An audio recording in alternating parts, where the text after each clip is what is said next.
What's going on, all you gamers? Once again, we're back today with Outriders, and we're going to be going over a little bit of what the demo showed us and what I believe will be the most powerful and best skill tree to use out of the three for the pyromancer. So if that interests you, then stay tuned. That's coming up next.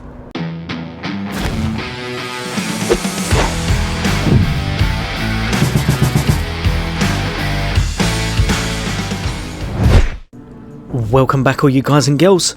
So as always, for all things gaming, for all things Xbox, why not hit that subscribe and bell icon, and I'll bring you all regular content on all the latest and greatest games, and especially Outriders once it's out, and some stuff we're doing with this demo. But for today, we're going over a little bit of, how should we say, a bit of theory crafting, a bit of guesswork, putting two and two together, and kind of coming up with what I think is the best out of the three skill trees for the pyromancer.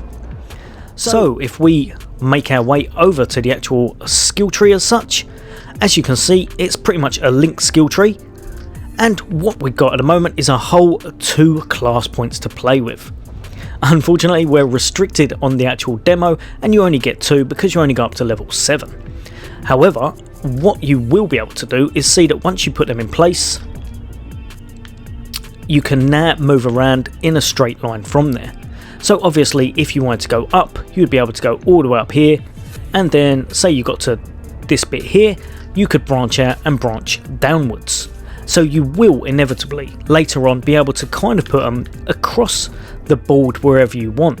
So if you wanted some in Ashbreaker, some in Firestorm, and some in Tempest, you undoubtedly could. However, I'm going to tell you, out of these 3 skill trees, what I think is definitely best for the pyromancer, why I think it's best, and kind of what playstyles go into it. Now, if however, because this is a bit of theory crafting, if however you see a big link up the top right hand corner appear in a moment called "Why I Was Wrong About the Best Skill Tree for Pyromancer," then you'll know once the full game's out, I made a big boo-boo. But nigh on, I'm pretty sure for the playstyle at least that I'm going for, it will definitely be this one just here, and I'm going with the Tempest. Now, as far as I can see, the main reason that I would go for this skill tree over the others is because this looks like the most magey, most sorcerer AoE damaging class in the game. It really does look like fun. It reminds me of a wizard so much, it is unbelievable. You've got a lot of AoE damage, a lot of multi-target stuff. If you're looking for single target damage, I don't think this would be the character you'd pick. You may well be able to pull it off, but it looks to me like this is more like clearing all of the ads and then focusing on the boss. It seems like someone who kind of clears the area, paves the way for someone such as a trickster, and you just make the overall experience a lot easier. Now, what we've got down here, so if I show you why I think this one is definitely the best. So, Archmage, increase your anomaly power by 6%. So, ups your skill damage, really good. World Ablaze, reduces cooldown of your explosive skills by 15%. That's actually quite a lot. 15% is really good, and I think you will be using explosive damage with this character definitely all the way up till late game. I really believe explosive builds with this character will be really good and will be a kind of staple. You'll be able to veer away from them, do whatever you want in this game, you make your own class, but I do think explosive will be really good and really fun. Now, as you can see up here, increase your skill damage by 10% against marked enemies. You are going to have constant marked enemies. That's one of the things you're aiming for with pretty much this whole build class from what I can see. Just down here we've got increase your anomaly power by 6%. So again, just from that and that, you've gone up 12%. That's not bad at all. It's obviously, this skill tree here is obviously the one that boosts your anomaly power, making your skill damage as high as it can be. Now, if you have a little look just up here as well, obviously it's slightly off spec, but if you have a little look, it's still really easy to get to. That node just there, gifted, increased weapon damage and anomaly power by 5%.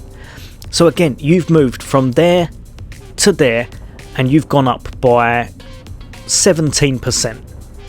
That's not bad, and you've gave yourself a little bit of extra damage. Again, just off spec again, just slightly up here, decrease all of your skill cooldowns, and just up here, enemies afflicted with burn receive 5% more damage.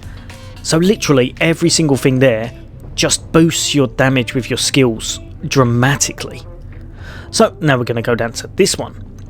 Activating explosive skills increases your weapon damage by 45% for 10 seconds. That, as the first kind of key node on this actual chart, obviously you've got that one up there, which is really good for your cooldowns, but this one, that is ridiculously good. Absolutely ridiculously good. It gives you 45% extra damage on your weapons.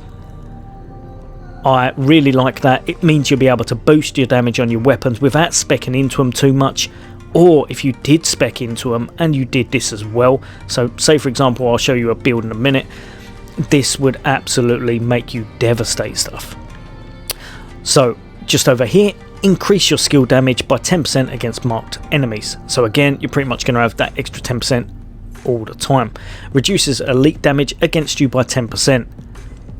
Great, really good. You're going to need a little bit of barrier, a little bit of health about yourself, regen, and not being able in any game where you can get elite damage or elite negate damage. That is just so viable, especially for end game builds. Just up here, increase your anomaly power by 6%. So again, you've got another increase of your anomaly power. Just down here, your firepower is increased by 15% of your anomaly power. So let's just put that in perspective. You've gone this way because you're speccing out of damage into your guns, and you're getting an absolute ton of damage into your weapons for free. So just up here, increase damage by 20% against enemies below 30% of health. Now I must admit, I'm not a big fan of that. I'm all about over 70% most of the time. If I can get that, I always chuck that on. This is really good, but endgame, most times I'm not a big fan of the under 30% health. I don't know why, I don't know if it's in my head, but I always find it's easier. If there's ones where they just pop straight away when they go to that, that's all well and good. It's very time efficient, but I prefer the over. But as you can see here, burn afflicted on enemies lasts 20% longer. Again, nice. Works well with all of these in conjunction. Just over here, we've got increased weapon damage and anomaly power by 5%. Burn afflicted on enemies deals 20% more damage. Increase your anomaly power by 6%. So by the time we've got up to here, if you'll have a little look, we've actually accrued. Few moments later. If my maths is correct, it's around about 29%. Nope. That's a big increase to your skill damage. Now down here, with fire and anomaly, activating explosive skills increases your anomaly power by 12% for 10 seconds. So basically you're upping your skill damage ridiculously. Over here you've got a little bit of sustain, so you give yourself a bit of health back. Just here, increase resistances, so you've got yourself a little bit of a threshold to damage. Again, another increase anomaly power. And this one, if you have a look, this node right here, anyone who plays endgame content knows things like this are absolutely invaluable. Phoenix Nestling. Upon losing all health, you will receive a second chance to return to the battlefield with 50% health. You're getting a free kind of self-revive. That is great. If this game is really difficult, or if you struggle in it, or you're struggling at all in any type of game, a free self-revive is amazing. And just over here, your Phoenix will revive you with 100% health, and it's got a short cooldown, so it's only 135 seconds, so just over 2 minutes. Here we have a little bit more of resistance. Just up here, killing marked enemies heals you by an additional 12% of your maximum health. Increased damage against elites, like I said, that is absolutely great in any game. I always try to chuck them on my build if I can, because once you're going for that end game, anything like that makes the damage just jump through the roof. increase your skill damage by 10% against marked enemies, reduce explosive skills cooldown, and last but by no means least, increase explosive skill based damage by 30%. Now, for myself, like I said, I will definitely be trying that first.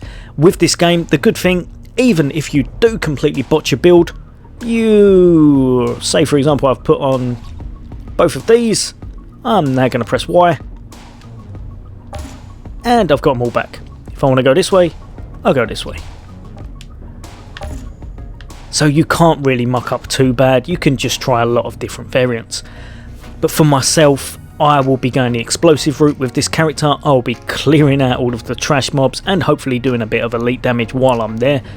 And I think this way, this bottom rung, the Tempest, is definitely going to be the strongest by far for the Pyromancer. Now, if you have a little look, I'm just going to spend not long at all because I'm sure I've spent too long. But this top path, because obviously you probably won't put everything into here, you'll probably mix and match a little bit, but what I would say for survivability, it very much looks like you're going to go this middle path, the Firestorm, and for damage from weapons it looks like you're going to go this top path. But like I said, this path has a little bit of self-sustain. You hit you hit the elite enemies harder, you get hit by them a little bit less, you're going to be doing absolutely ridiculous damage with your AoE special moves, and you've got a self-revive. I think this one is the jack of all trades, and it sounds like it is the most overpowered in kind of out of these three, should I say, out of these three, it sounds like the most overpowered for myself. But yeah, you're probably going to mix and match, and I imagine if you really wanted to, you chuck a couple into the health, a couple to try and up your damage from gunplay, and a lot into here, and you'll make an absolutely beast of a build. But yeah, for myself, that's why I believe this one is the strongest one for the Pyromancer. And obviously, like I said, is a bit of theory crafting. We haven't actually got the full game yet, so I can't test it out. But let me know what you guys and girls think, and let me know how you're getting on with the game. If you've got a complete difference of opinion, that is great. Love a bit of banter, love to kind of see how other people's views are. But as always, if you've enjoyed any of this, if you found it a little bit helpful, then why not hit that subscribe and bell icon. But for now, take care. I'll see you all next day.